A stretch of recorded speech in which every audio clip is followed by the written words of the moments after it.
How does money and investing really work? Here's what you need to know before the bell.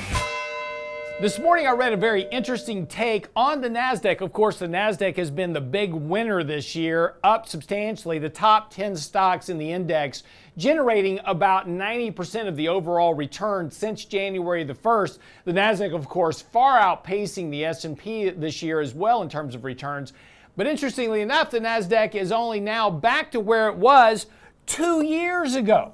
So again, great rally from these lows of October, but again, no gains over the last 2 years. Now, why do I bring this up this morning? Is because this has everything to do with the myth of the compounding of market returns over time. Again, we hear this a lot. Oh, just invest your money. Money grows at 8% a year, 6% a year. Pick your number.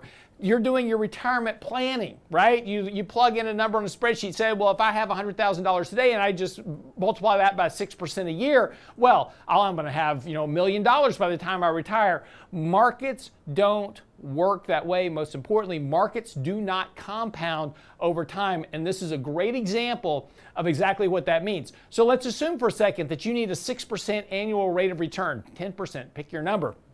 But if you needed 6% a year to get to your retirement goal, well, you didn't get 6% in 2021, 2022. You actually lost money because the markets were declining, but yet we're still not getting that 6% rate of return. So now here we are back to even. We've got a 0 rate of return over 2 years, and we need 12% to make up just to catch up to where we were from the past 2 years. Plus we need the 6% for this year. So now we need an 18% return on top of all that. And so this becomes much more challenging to grow money over time, but we're now dragging that 12% of lack of growth behind us for the next few years, because every year that comes and goes, we need the 6% the market gives us plus that 12% that we lost in hindsight. Let's look at this a little bit more mathematically.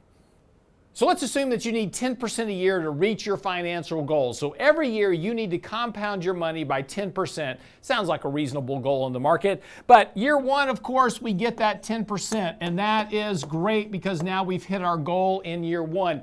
In year two, we hit our 10% goal again. So now we're averaging a 10% a year rate of return, and that's exactly what we wanted to do in the first place. So see, we're a genius, we're investing great. Year three, we make our 10% rate of return again. We've now compounded again. For 3 years, we've averaged a 10% rate of return, and our portfolio is growing at 10% annually. See, it works exactly like the market tells us. Well, in year four, we just have a small little bear market. These things happen from time to time, and we lose 10%. That's just a 10% decline. If we started with $100,000, we're now up to $133,000 from the compounding effect.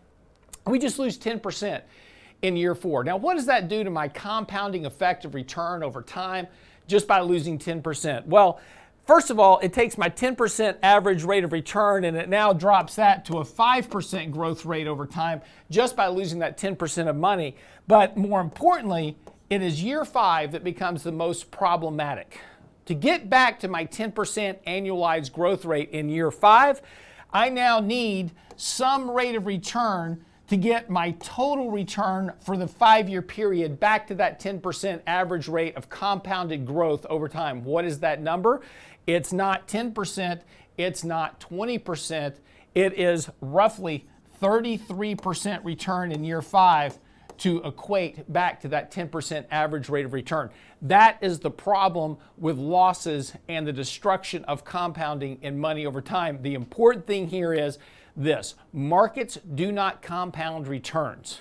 Markets also compound losses over time as well. So if you lose money, it has a much more detrimental effect to your long-term outcome than just making a lower rate of return than what the market can give you on an annualized basis. This is why it's important to keep expectations for returns in lines, but also understanding that markets do have losses from time to time, and that has a very big impact on your money. I'm your host, Lance Roberts, and that's what you need to know before the bell.